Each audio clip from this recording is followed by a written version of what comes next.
Vamos voltar no tempo para a antiga cidade de Tarso, centro de cultura e aprendizado no Imperio Romano. É ali que Saulo nasce e cresce, em uma família de judeus devotos. Desde joven, ele é educado rigorosamente na lei judaica, desenvolvendo profundo celo pelas tradições de seus antepassados. Ele era fariseu, dos grupos mais rigorosos e fervorosos dentro do judaísmo, conhecido por sua dedicação inabalável às regras da lei mosaica. Saulo se destacava por seu conhecimento e paixão, sendo estudante exemplar da Torá. Quando ouvimos falar de Saulo pela primeira vez, ele está em Jerusalém, ao lado dos líderes religiosos judeus, observando como aprovacao a execução de Estevão, o primeiro mártir cristão. Como solos cheios de aprovacao e o coracao endurecido, Saulo testemunha enquanto Estevão é apedrejado até a morte, mantendo suas vestes para que os outros pudessem participar livremente do ato. Este momento marca o início de uma perseguição ainda mais feroz contra os seguidores de Jesus, que estavam sendo chamados de os do caminho. Movido por sentimento de dever e lealdade à lei judaica, Saulo vê os cristãos como uma ameaça perigosa à fé judaica. Ele acredita sinceramente que eles estão propagando uma heresia ao afirmar que Jesus, o homem que foi crucificado, é o Messias prometido. Convencido de que sua missão é proteger a pureza da fé de Israel, Saulo recebe cartas de autorização do sumo sacerdote para prender qualquer que fosse encontrado seguindo o caminho, seja homem ou mulher. Armado com esse poder, ele parte para Damasco, uma das cidades onde o cristianismo estava começando a se espalhar rapidamente. Saulo é determinado, quase implacável.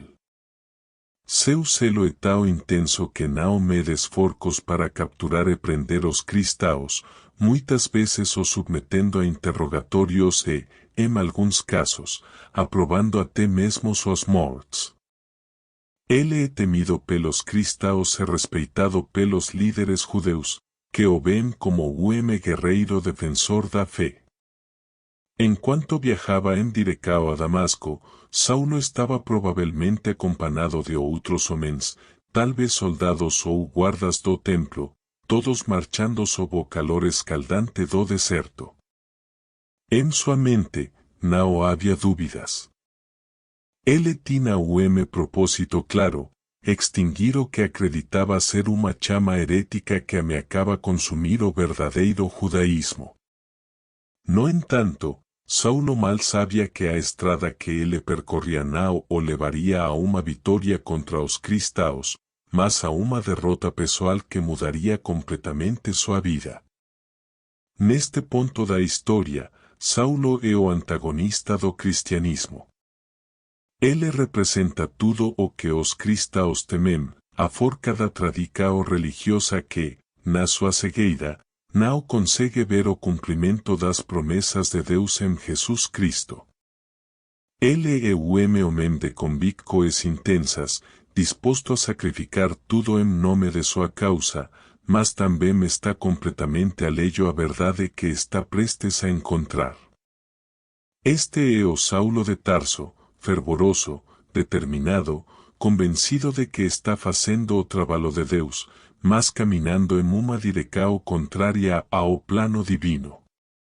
Sua história até este momento é de antagonismo e confronto, mas também de celo genuíno, embora mal direcionado. Saulo partiu para Damasco como homem determinado. Ele carregava cartas autorizando a prisão de todos os cristãos que encontrasse. Ele se sentia preparado para dar o golpe final nos seguidores do caminho. A estrada para Damasco era longa e árida, como o sol escaldante do deserto queimando sua pele. A paisagem era inóspita, mas Saulo não se importava. Em sua mente, ele estava a serviço de Deus, convencido de que cada paso o levaba maíz perto de cumplir a misa o de acabar como que consideraba ser una heresia perigosa. Mas, en Tao, algo extraordinario aconteceu. Quando ele e seus companheiros estavam se aproximando da cidade, uma luz intensa e repentina desceu dos seus, mais brilhante do que o próprio sol do meio-dia. Era uma luz tão forte e deslumbrante que não havia como olhar diretamente para ela. Saulo e seus companheiros caíram no chão, atônitos. Nesse momento, uma voz clara e poderosa ecoou nos ouvidos de Saulo: Saulo, Saulo, por que me persegues? Era uma pergunta direta, carregada de uma autoridade que fez Saulo tremer. Ele estava acostumado a comandar, a ditar regras e a acusar, mas, naquele momento, ele se viu reduzido a condicao de homem indefeso diante de poder superior. Confuso e como coracao acelerado, Saulo respondeu: "Quem és tu, Senhor?" E então, para sua surpresa e espanto, a resposta veio: "Eu sou Jesus, a quem você está perseguindo." Nesse instante, Saulo compreendeu que não estava apenas perseguindo pessoas, mas também perseguindo o próprio Jesus, o Messias em quem seus adversários acreditavam. Ele percebeu que tudo o que ele achava saber estava sendo desafiado por essa revelação sobrenatural. A luz brilhante desapareceu tão rapidamente quanto havia surgido, mas Saulo percebeu que estava cego. Ele tateava no escuro, incapaz de ver até mesmo as sombras ao seu redor. A mesma determinação que o fizera seguir firme até Damasco agora o fazia aceitar sua nova condição com humildade. Ele foi levado pelos seus companheiros até a cidade, onde ficou em uma casa, em completo silêncio. Durante 3 dias, Saulo não comeu nem bebeu nada. Ele estava em jejum, refletindo profundamente sobre o que tinha acontecido. Cada momento era marcado pelo arrependimento, por uma busca desesperada por entendimento e, principalmente, por uma sensação de que tudo estava prestes a mudar. Enquanto ele orava, sua mente repassava as palavras que ouvira na estrada. Ele se perguntava como podia ter sido tão cego em não ver o Messias que estava bem diante de seus olhos, revelado nas Escrituras que ele conhecia tão bem. A ironia de sua cegueira física não passava despercebida a Saulo. Aquele que havia sido tão confiante em sua visão espiritual agora estava completamente cego, dependendo da orientação dos outros. Ainda em Damasco, enquanto Saulo permanecia cego e em oração constante, algo extraordinário acontecia. Em uma parte da cidade, havia discípulo chamado Ananias, homem de fé profunda e dedicado a Jesus. Em momento de oração, Ananias teve uma visão. Ele viu o Senhor, que o chamou pelo nome, e respondeu: "Eis-me aqui, Senhor." A resposta de Jesus, no entanto, não foi o que ele esperava ouvir. Jesus se lhe e disse para ir até a rua chamada direita, onde encontraria o homem chamado Saulo de Tarso. Ananias ficou surpreso, quase alarmado, pois sabia que era Saulo, o perseguidor implacável dos cristãos. Ananias expressou seu medo e excitação, dizendo ao Senhor que Saulo tinha vindo a Damasco com autorização para prender todos os que invocassem o nome de Jesus. Mas o Senhor o tranquilizou, dizendo: "Vai, porque este homem é para mim vaso escolhido para levar o meu nome perante os gentios, os reis e os filhos de Israel. E mostrarei o quanto debe sofrer pelo meu nome." Com essas palavras, Ananias entendeu que a missão de Saulo não era uma vingança, mas chamado divino que mudaría o curso do cristianismo. Mesmo com certo temor, Ananias seguiu a ordem de Jesus e foi até a casa onde Saulo estava hospedado. Ao chegar, ele encontrou Saulo ainda em jejum, ajoelhado e com o semblante abatido. Ananias se aproximou e, com coragem e obediência, colocou as mãos sobre Saulo. Com uma voz cheia de compaixão, ele disse: Saulo, irmão, o Senhor Jesus, que te apareceu no caminho por onde vinhas, me enviou para que tu recuperes a visão e sejas cheio do Espírito Santo. De repente, como se escamas caíssem dos solos de Saulo, sua visão foi restaurada. Ele piscou várias vezes, tentando se ajustar à luz que agora havia novamente. Saulo se levantou, seus olhos brilhavam como novo entendimento, não apenas sobre o mundo físico, mas sobre a missão espiritual que agora abracaria. Ele não perdeu tempo. Ananias o conduziu para o lugar onde ele foi imediatamente batizado, o símbolo claro de sua nova vida e de sua entrega total a Cristo. Para Saulo, o batismo foi mais do que o rito, foi o sinal visível de sua conversão completa, o marco de sua antiga vida de perseguidor para sua nova vida de discípulo. A partir desse momento, o chamado de Saulo ficou claro. Ele não seria mais apenas o judeu celoso pela lei, mas o apóstolo escolhido por Jesus para levar o evangelho aos gentios, as nações que não faziam parte do povo de Israel. Essa missão era desafiadora, pois Saulo sabia que teria de enfrentar a hostilidade de muitos de seus antigos companheiros e a desconfiança dos próprios cristãos que antes perseguirá.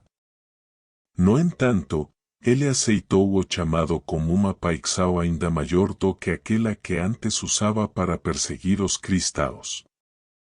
Como o novo nome, Paulo, ele se preparou para sua missão. Agora, ele era o vaso escolhido, cheio do Espírito Santo, pronto para enfrentar reis, multidões e todo tipo de adversidade em nome de Jesus. O apóstolo Paulo estava pronto para começar a obra que transformaria não apenas sua vida, mas a vida de incontáveis pessoas ao redor do mundo, espalhando a mensagem de esperança e redenção do Evangelho. A transformação estava completa, e o perseguidor havia se tornado o portador da boa nova, destinado a impactar Jericóes. A primeira viagem missionária de Paulo foi o marco na história do cristianismo. Acompanhado de Barnabé, o homem generoso e conhecido por sua fé, Paulo se lançou em uma jornada cheia de desafios, mas também de grandes vitórias espirituais. Essa viagem não foi apenas percurso físico entre cidades, mas o verdadeiro desbravamento de novas terras para o Evangelho de Cristo, cheio de encontros transformadores, perigos constantes e demonstrações surpreendentes do poder de Deus. Tudo começou na igreja de Antioquia, onde o Espírito Santo falou claramente durante o momento de oração e jejum, dizendo: Separai-me, agora, Barnabé e Saulo para a obra a que os tenho chamado. A igreja obedeceu prontamente, impondo as mãos sobre eles e enviando-os em missão. Havia ar de expectativa e também de incerteza, pois ninguém sabia exatamente o que encontrariam pelo caminho, mas havia uma convicção inabalável de que Deus estava com eles. A primeira parada foi em Chipre, a terra natal de Barnabé. Ao chegarem na cidade de Salamina, Paulo e Barnabé começaram a pregar nas sinagogas, o lugar familiar para Paulo, que sempre começava sua pregação entre os judeus. Eles anunciavam que Jesus era o Messias prometido, e suas palavras atraíam tanto curiosidade quanto resistência. Logo, a noticia de sua presença se espalhou pela ilha, atraindo atenção até mesmo das autoridades locais. Em Pafos, no extremo oeste de Chipre, Paulo e Barnabé encontraram um homem influente, o procônsul Sergio Paulo, que queria ouvir a mensagem que eles pregavam. No entanto, o procônsul era aconselhado por um falso profeta chamado Elimas, também conhecido como o Mago, que tentou desviar Sergio Paulo da fé. Paulo, cheio do Espírito Santo, confrontou Elimas de maneira poderosa, dizendo: "O filho do diabo, cheio de todo engano e malícia. Não cessarás de perverter os retos caminhos do Senhor." Imediatamente, Elimas ficou cego, tateando no escuro em busca de ajuda. O procônsul, ao testemunhar esse milagre, creu no Evangelho e se converteu, impactado pelo poder de Deus.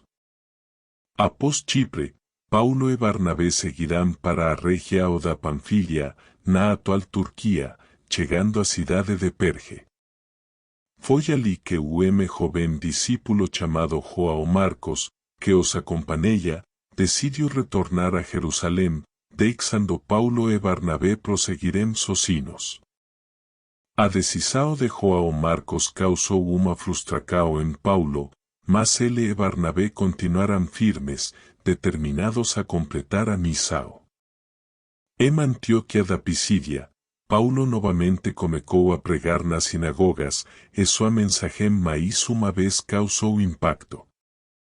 Muitos judeus e gentios crerão, mas a crescente popularidade do Evangelho também despertou inveja entre os líderes judeus locais, que incitaram perseguição contra Paulo e Barnabé. Expulsos da cidade, eles sacudiram a poeira de seus pés como sinal de testemunho contra a rejeição, mas partiram cheios de alegria, pois sabiam que o Evangelho estava criando raízes. A jornada continuou para Icônio, Listra e Derbe, cidades onde Paulo enfrentou intensas adversidades. Em Listra, por exemplo, após realizar a cura de um homem coxo desde o nascimento, os habitantes ficaram tão maravilhados que tentaram adorá-los como deuses, chamando Paulo de Hermes e Barnabé de Zeus. No entanto, Paulo e Barnabé rasgaram suas roupas em sinal de protesto, implorando ao povo que parase, pois serão apenas homens anunciando o Deus vivo. Mas essa adoração rapidamente se transformou em fúria, pois judeus vindos de Antioquia e Icônio instigaram a multidão contra Paulo. Ele foi apedrejado e deixado para morrer, mas, surpreendentemente, levantou-se e continuou sua missão, incansável. Ao chegar em Derbe, Paulo e Barnabé colheram muitos frutos, com muitas conversões e o fortalecimento de uma nova comunidade cristã. Apesar das dificuldades, eles retornaram às cidades por onde já haviam passado, encorajando os novos crentes e estabelecendo líderes nas igrejas, mostrando que a obra de Deus não seria detida pela perseguição. Quando finalmente voltaram a Antioquia, Paulo e Barnabé reuniram a igreja para relatar tudo o que Deus havia feito por meio deles e como ele havia aberto a porta da fé aos gentios. A igreja ficou maravilhada com os relatos e glorificou a Deus pelo sucesso da missão. Essa primeira viagem missionária de Paulo foi apenas o início de um chamado que se estenderia por muitas outras jornadas, todas com o mesmo objetivo: levar o nome de Jesus até os confins da terra. Transformando vidas e estabelecendo igrejas em cada parada. O Concílio de Jerusalém foi dos momentos mais significativos na história do cristianismo primitivo, verdadeiro divisor de águas para a igreja. Após suas viagens missionárias, Paulo voltou a Jerusalém com Barnabé, carregando uma questão que não poderia ser ignorada: os gentios, ou seja, os não-judeus que estavam se convertendo ao cristianismo. Deverían seguir as tradicoes e leis judaicas, como a circuncisao? Naquela época, a igreja estaba crecendo rapidamente, tanto entre judeus quanto entre gentíos. No entanto, hizo também trouxe desafíos.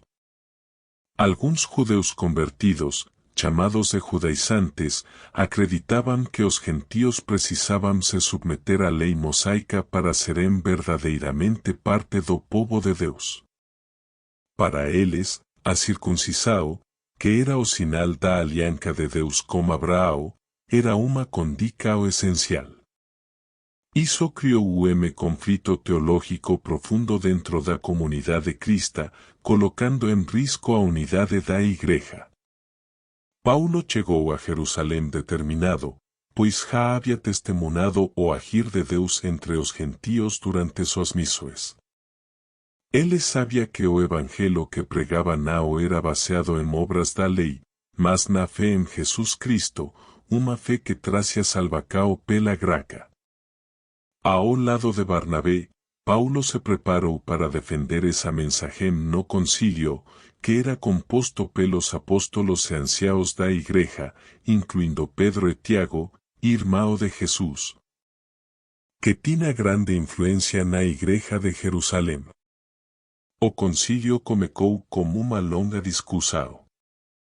Os defensores da lei argumentaram com vigor, afirmando que a circuncisão e outras práticas da lei eram necessárias para a inclusão completa dos gentíos.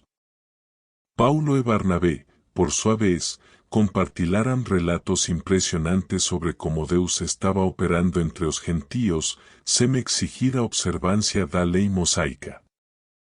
Eles falaram sobre os milagres, as conversões e as profundas mudanças de vida que tinham testemunado, tudo através da fé em Jesus, sem qualquer imposição das tradições judaicas.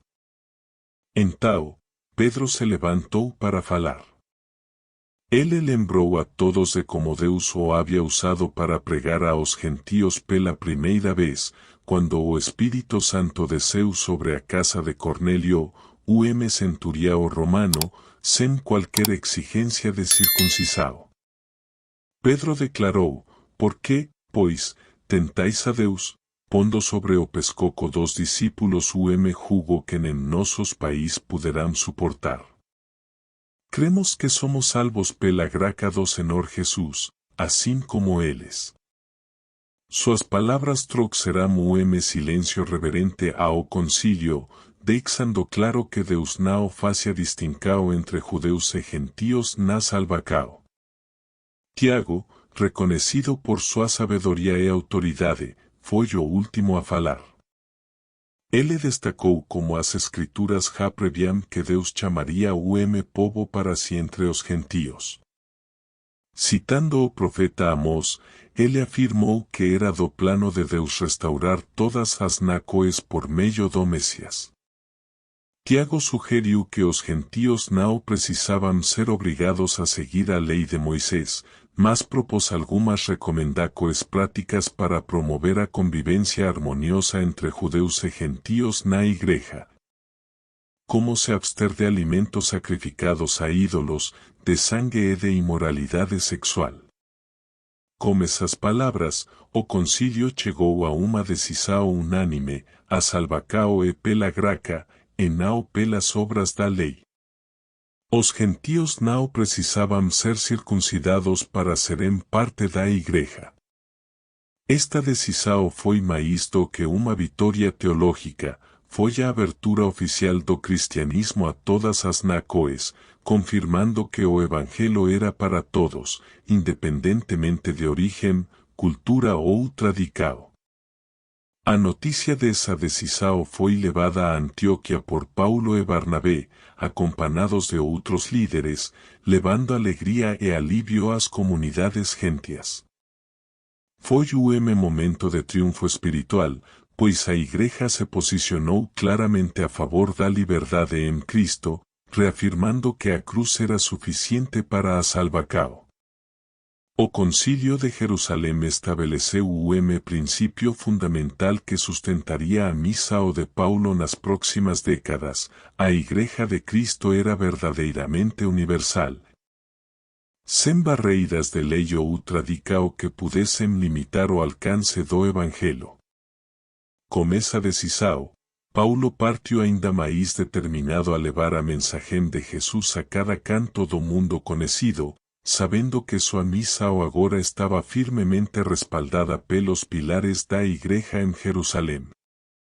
A cidade de Filipos era uma colônia romana vibrante, cheia de comerciantes, soldados aposentados e todo tipo de pessoas em busca de uma vida melhor. Foi lá que Paulo e Silas chegaram durante a segunda viagem missionária. Como era costume, eles começaram a pregar nas ruas e praças, falando sobre Jesus como uma paixão que atraía tanto curiosos quanto crentes. No entanto, a missão deles em Filipos tomaria rumo inesperado. Em certo momento, enquanto caminhavam pela cidade, Paulo e Silas encontraram uma jovem escrava possuída por espírito de adivinacao. Ela ganhava dinheiro para seus senhores prevendo o futuro das pessoas, e assim que viu Paulo e Silas, começou a gritar: "Estes homens são servos do Deus Altíssimo, e vos anunciamos o caminho da salvação." Ela fez isso por vários dias, seguindo-os e gritando as mesmas palavras repetidamente. Embora suas palavras fossem verdadeiras, Paulo percebeu que a fonte delas era o espírito maligno, e não o Espírito Santo. Finalmente, em momento de frustração e compaixão pela jovem, Paulo se virou para ela e, com autoridade, ordenou, em nome de Jesus Cristo, eu te mando que saias dela. Imediatamente, o espírito maligno a deixou, e a jovem ficou livre. Mas o que foi libertador para ela foi devastador para os seus donos, que perceberam que haviam perdido sua fonte de renda. Enfurecidos, eles arrastaram Paulo e Silas para o mercado, diante das autoridades locais. Os acusadores argumentaram que Paulo e Silas estavam promovendo costumes que eram contra a lei romana, incitando a população e criando confusão. Sem julgamento justo, as autoridades ordenaram que Paulo e Silas fossem espancados publicamente com varas, uma púnica ou brutal e humilhante. Depois, eles foram jogados na prisão, e o carcereiro recebeu ordens para mantê-los sob vigilância máxima, o que o levou a trancá-los na cela mais interna e prender seus pés em troncos de madeira. A escuridão da prisão de Filipos era profunda, o ar era pesado e o chão frio e sujo. Mas, ao invés de reclamar ou lamentar sua situação, Paulo e Silas começaram a orar e a cantar hinos de louvor a Deus. Suas vozes ecoavam nas paredes da prisão, enchendo aquele lugar de uma atmosfera inesperada de fé e esperança. Os outros prisioneiros, que estavam acostumados com gritos de dor e desespero, ficaram impressionados com a paz e a alegria daqueles dois homens. Então, algo extraordinário aconteceu. Por volta da meia-noite, terremoto poderoso sacudiu toda a prisão.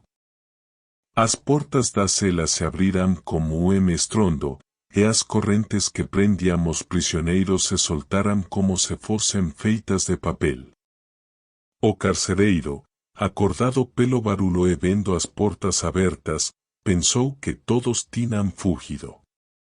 Desesperado e ciente de que seria responsabilizado, ele puxou sua espada para tirar a própria vida.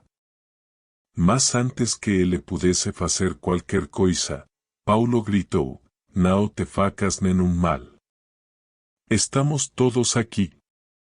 O carcereiro, chocado e incrédulo, pediu luz para ver o que estava acontecendo. Ao confirmar que ninguém havia fugido, ele correu até Paulo e Silas, caindo de joelhos diante deles. Tremendo, ele perguntou, Senhores, o que devo fazer para ser salvo? Paulo e Silas, ainda cheios de compaixão, responderán, cre no Senhor Jesus, e serás salvo, tu e tua casa. Naquela mesma hora, o carcereiro levou Paulo e Silas para sua casa, lavou as feridas deles e ouviu atentamente enquanto eles explicavam o Evangelho. Toda a família do carcereiro ouviu a mensagem de Jesus, e naquela mesma noite, eles foram batizados. A casa, que antes estava marcada pelo medo e pela lei romana, agora estava cheia da alegria do Senhor. Na manhã seguinte, as autoridades enviaram ordens para libertar Paulo e Silas discretamente, mas Paulo, conhecendo seus direitos como cidadão romano, recusou-se a sair sem uma explicação pública. Isso trouxe pânico aos líderes da cidade, que perceberam que haviam violado os direitos de um cidadão romano. Eles vieram pessoalmente pedir desculpas e escoltaram Paulo e Silas para fora da prisão, pedindo-lhes que deixassem a cidade pacificamente. Paulo e Silas, no entanto, não partiram imediatamente. Antes de irem embora, voltaram à casa de Lídia, onde a pequena igreja local se reunia, para encorajar os novos crentes a permanecerem firmes na fé. A prisão de Filipos, que parecia ser um obstáculo, acabou sendo uma oportunidade para o Evangelho alcançar o coração de um carcereiro e sua família, além de fortalecer a igreja local. A chegada de Paulo a Atenas foi um momento marcante em sua missão de levar o Evangelho às nações. Atenas era uma cidade famosa por sua história, filosofia e arte. Era também um centro de pensamento intelectual, repleto de filósofos que discutiam as ideias mais complexas da época. Caminhando por suas ruas, Paulo ficou impressionado ao ver a quantidade de altares e estátuas dedicadas a diversos deuses e deusas. Havia estátuas de Zeus, Atena, Apolo e muitos outros, cada uma representando um aspecto da vida ou da natureza que os atenienses reverenciavam. O que mais o perturbou, porém, foi a presença de um altar dedicado ao Deus desconhecido. Para Paulo, isso era mais do que de tal curioso, era uma oportunidade de apresentar o Evangelho de forma poderosa. Ele percebeu que, por mais que os atenienses fossem dedicados a sua religiosidade, havia um vazio espiritual que nenhum de seus deuses conseguia preencher. Paulo sentia-se compelido a falar, então começou a pregar nas sinagogas e na praça principal, tentando compartilhar sobre Jesus e a ressurreição. Suas palavras logo atraíram a atenção dos filósofos epicureus e estoicos que queriam ouvir mais sobre aquele pregador de novidades. Intrigados, eles levaram Paulo até o Areópago, local onde os líderes e pensadores de Atenas se reuniam para discutir novas ideias e filosofias. O Areópago era lugar ao ar livre, com uma vista majestosa da cidade e do templo de Atena no alto da Acrópole. Ali, Paulo ficou diante de público exigente, homens que eram conhecidos por suas habilidades intelectuais e suas críticas afiadas. Não era ambiente fácil para pregar, mas Paulo estava preparado. Ele começou seu discurso de maneira surpreendente. Ao invés de condenar os atenienses por sua idolatria, Paulo os elogiou por sua religiosidade, dizendo, homens de Atenas, vejo que em tudo vocês são muito religiosos. Ele sabia que precisava ganhar a atenção e o respeito deles antes de introduzir a verdade do Evangelho. Então, como uma estratégia inteligente, ele mencionou o altar ao Deus desconhecido que havia visto antes, ese Deus que voces adoram sem conhecer, e que mi ulhes anuncio. Começa introducao, Paulo comecou a falar sobre o Deus Criador, aquele que fez o mundo e tudo o que nele há, o Senhor dos céus e da terra, que não habita em templos feitos por mãos humanas. Ele explicou que este Deus não precisava de sacrifícios ou ofertas, pois ele é quem dá vida, folego e tudo mais.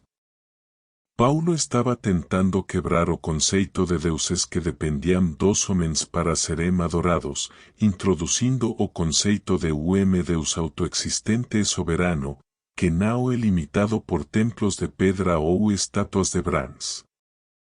A parte mais impactante de seu discurso foi quando Paulo afirmou que Deus havia determinado os tempos e os lugares em que os homens deveriam viver, como propósito de que todos pudessem buscá-lo e encontrá-lo. Ele disse que Deus não está longe de cada de nós, citando até mesmo dos poetas gregos, pois nele vivemos, nos movemos e existimos. Com essa citação, Paulo mostrou que o conhecimento de Deus não estava totalmente ausente da cultura grega, mas apenas incompleto. Quando Paulo mencionou a ressurreição de Jesus, o Areópago se dividiu. Alguns zombaram, achando a ideia absurda, pois para muitos gregos a ressurreição do corpo era conceito inaceitável. Outros, porém, ficarão curiosos e pedirão para ouvir mais em outro momento. No entanto, houve alguns que crerão na mensagem de Paulo naquele mesmo dia, incluindo Dionísio, membro respeitado do Areópago, e uma mulher chamada Damaris, além de outros que estavam presentes. O discurso de Paulo no Areópago foi mais do que simples sermão, foi uma aula de contextualização do Evangelho. Ele demonstrou que era possível apresentar Jesus de uma forma que fizesse sentido para os ouvintes, utilizando sua própria cultura como ponto de partida. Ele não comprometeu a mensagem, mas adaptou sua abordagem para que os atenienses pudessem entender o significado do Evangelho. A experiência de Paulo em Atenas foi lembrete de que a mensagem de Jesus é universal, mas sua apresentação pode ser feita de maneira diversa, dependendo do público. Paulo não apenas pregou ao povo que nunca havia ouvido falar de Jesus, ele desafiou os fundamentos filosóficos e religiosos de uma das culturas mais influentes da história, lancando as bases para o crescimento do cristianismo entre os pensadores do mundo antigo. A terceira viagem missionária de Paulo levou-o de volta a muitos lugares que já havia visitado, mas nenhum foi tão marcante quanto sua estadia em Éfeso. Localizada na Ásia Menor, atual Turquia, Éfeso era uma cidade importante, conhecida por seu porto movimentado, ruas vibrantes e, principalmente, pelo Templo de Ártemis, uma das 7 maravilhas do mundo antigo. Era centro de comércio, cultura e religião, onde o paganismo estava profundamente enraizado. Ao chegar em Éfeso, Paulo encontrou uma pequena comunidade de discípulos de João Batista que ainda não tinham conhecimento pleno do Evangelho de Jesus. Paulo, com paciência e clareza, explicou sobre Jesus e o Espírito Santo. Eles foram batizados em nome de Jesus e, após Paulo impor as mãos sobre eles, receberão o Espírito Santo e começarão a falar em línguas e a profetizar. Com essa nova fundação espiritual, Paulo iniciou o período de intenso ministério, pregando primeiro na sinagoga local por 3 meses, tentando convencer os judeus de que Jesus era o Messias prometido. No entanto, alguns se tornaram hostis, recusando-se a aceitar a mensagem de Paulo e falando mal do caminho, como o cristianismo era chamado na época. Diante disso, Paulo mudou seu local de pregacao para a escola de Tirano, Spaco onde ele ensinou diariamente durante 2 anos. Era uma rotina exhaustiva, mas Paulo sabia que o evangelho precisava ser claramente explicado e entendido. Pessoas de toda a Ásia Menor vinham ouvir suas pregacoes, e muitos se convertiam. Sua mensagem se espalhou não apenas pela cidade, mas por toda a região, impactando judeus e gentios. Durante esse tempo, Deus realizava milagres extraordinários pelas mãos de Paulo.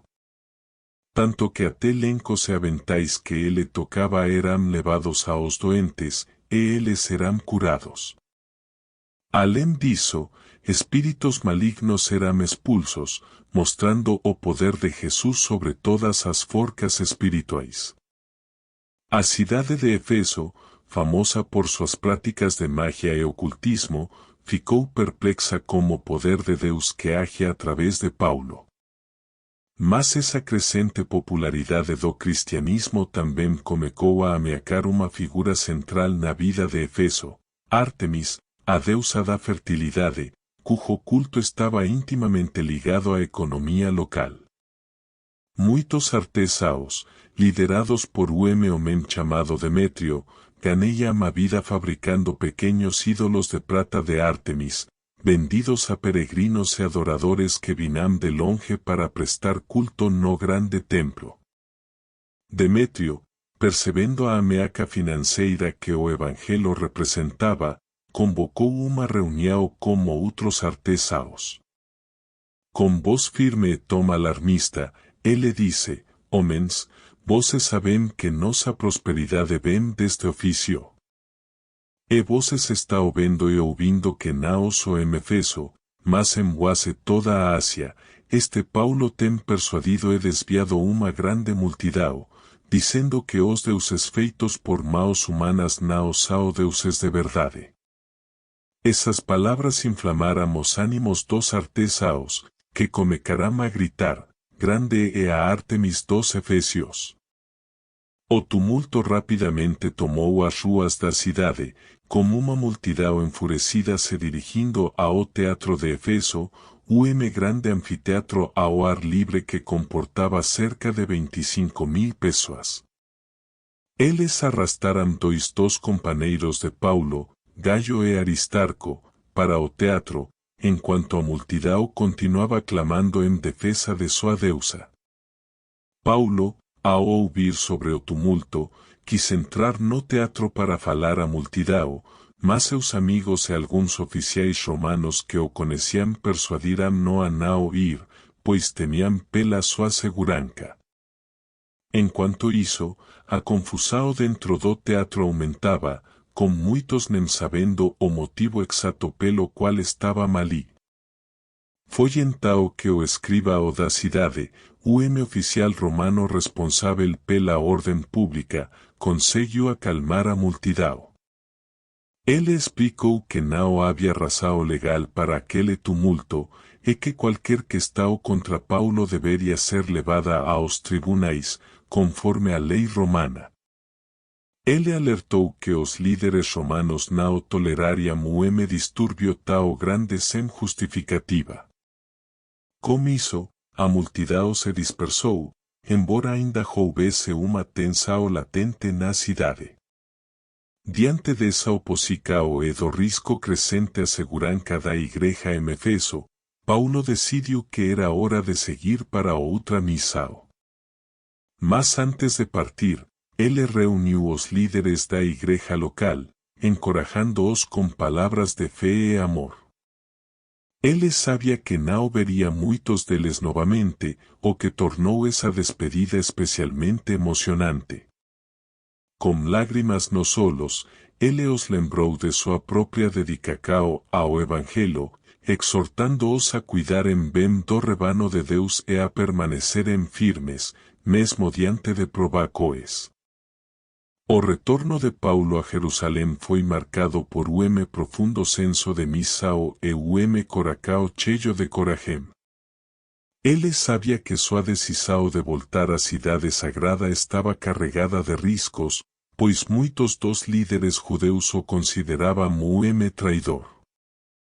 Eles viam Paulo como alguém que havia abandonado as tradições judaicas em prol do que consideravam uma nova e perigosa seita. Mas Paulo estava determinado. Seu amor pelo seu povo era tão grande quanto seu amor pelo Evangelho, e ele queria compartilhar a boa nova de Jesus até o último instante.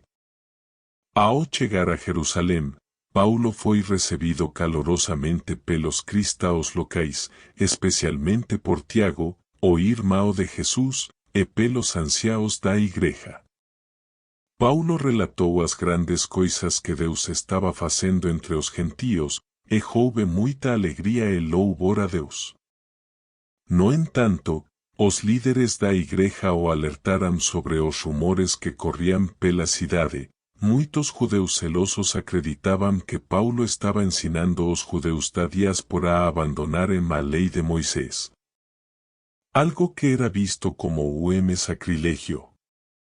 Para acalmar as tensões, os líderes sugeriram que Paulo participasse de ritual de purificação no templo, mostrando que ele ainda respeitava a lei. Paulo aceitou a proposta e se dirigiu ao templo para realizar o ritual. Mas, pouco antes de terminar os dias de purificação, alguns judeus da província da Ásia o reconhecerão. Com raiva, eles começaram a gritar, acusando Paulo de profanar o templo e de ensinar contra a lei e o povo de Israel. A multidão se agitou rapidamente, e Paulo foi arrastado para fora do templo. As portas do templo foram fechadas atrás dele, e os agitadores começaram a espancá-lo, tentando tirar sua vida.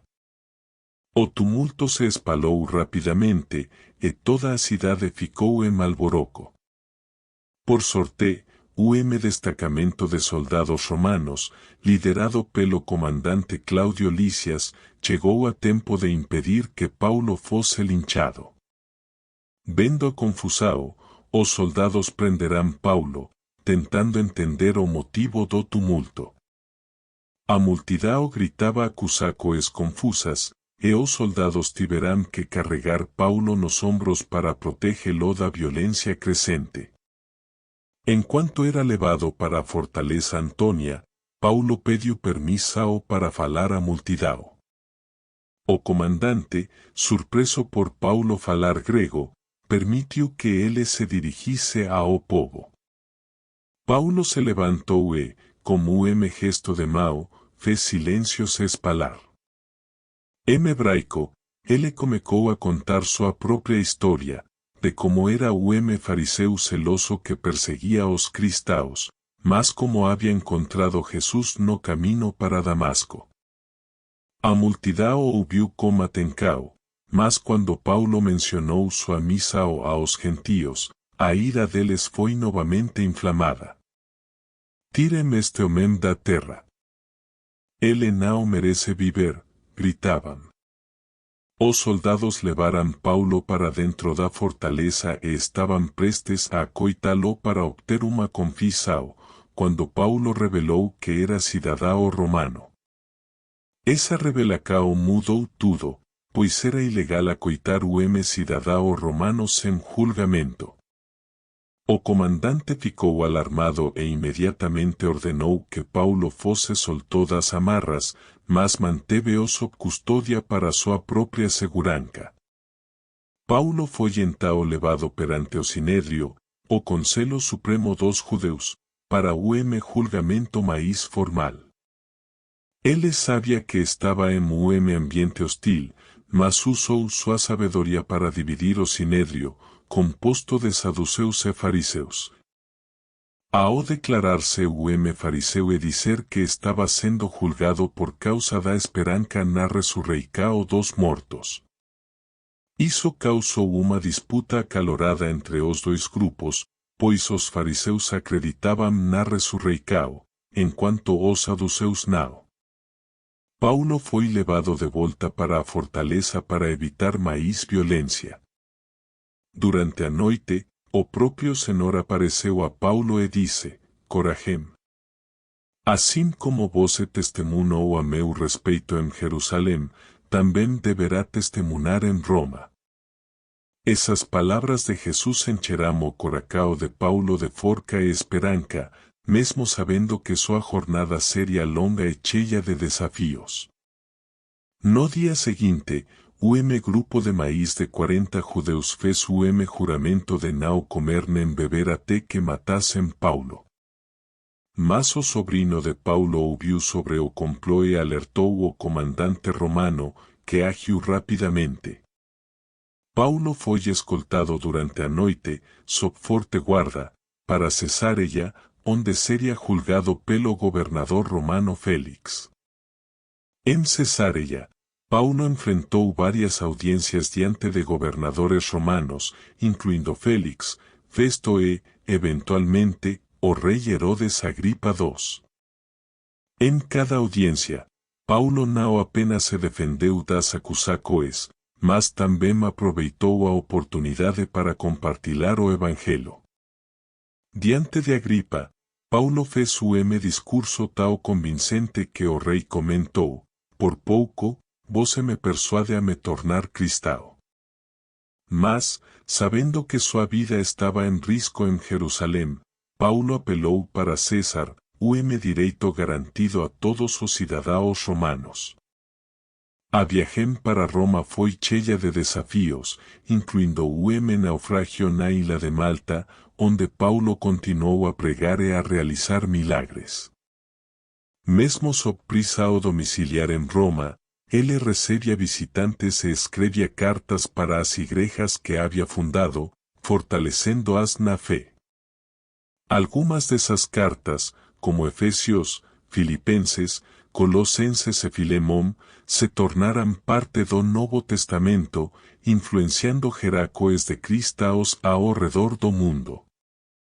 Os últimos dias de Paulo em Roma foram marcados por testemunho poderoso e inabalável de sua fé.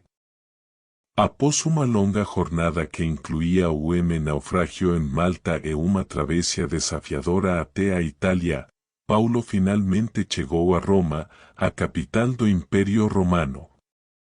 Uma cidade que ele sempre desejou visitar para pregar o Evangelho. No entanto, ele não chegou como homem livre, mas como prisioneiro. Paulo foi colocado em prisão domiciliar, mas mesmo assim, suas condições eram tanto incomuns para o prisioneiro. Ele vivia em uma casa alugada, como soldado romano sempre o vigiando. Embora estivesse fisicamente preso, seu espírito estava livre, e ele usou cada oportunidade para compartilhar a mensagem de Cristo. O que poderia ser tempo de isolamento e desânimo se tornou período de intenso ministério.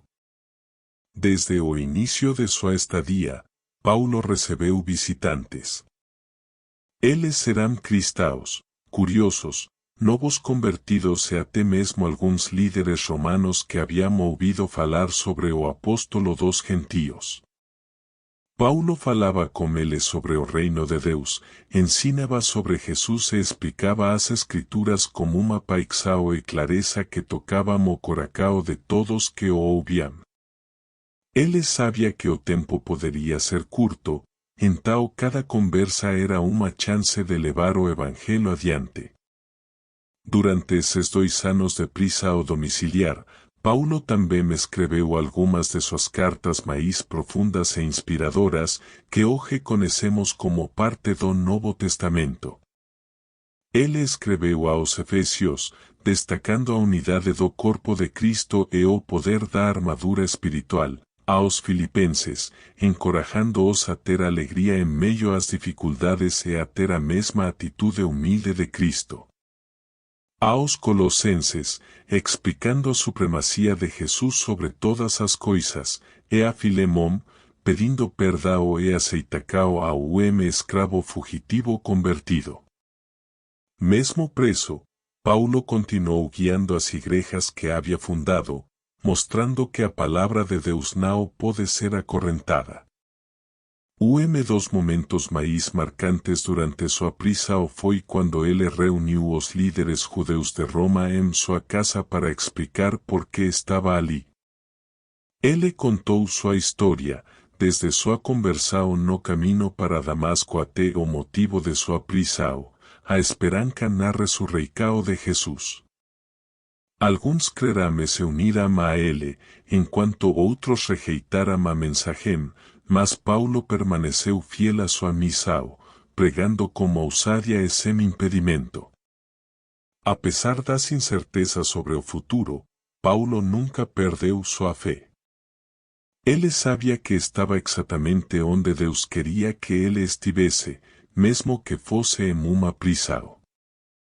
Seus escritos de Roma revelam o homem que, apesar das circunstâncias adversas, estava em paz com sua missão e com seu destino. Ele expressou sua confiança no Senhor em todas as coisas, até mesmo na morte, escrevendo: "Para mim, o viver é Cristo, e o morrer é lucro." O fim da vida de Paulo chegou de forma brutal, mas não inesperada. Durante o reinado de Nero, quando a perseguição aos cristãos se intensificou, Paulo foi levado de sua prisão domiciliar para o julgamento mais severo. Como cidadão romano, ele tinha o direito de ser executado de maneira menos torturante, e acredita-se que ele tenha sido decapitado fora das muralhas de Roma, em um lugar conhecido como Trefontane. Essa execução foi momento de martírio, mas também triunfo de fé, pois Paulo não temia a morte.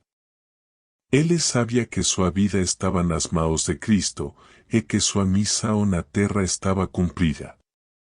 Paulo deixou o legado que ecoa até hoje. Suas cartas, suas viagens e seu exemplo de fé corajosa continuam a inspirar milhões de pessoas ao redor do mundo. Ele foi o apóstolo que levou o evangelho além das fronteiras de Israel, tocando o coração de judeus e gentios, escravos e livres, homens e mulheres, ricos e pobres.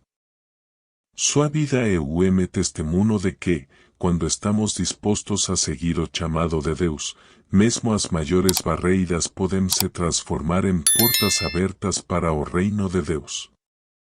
Os últimos dias de Paulo em Roma foram a conclusão de uma jornada marcada por milagres, sofrimentos e uma dedicação inabalável a Cristo.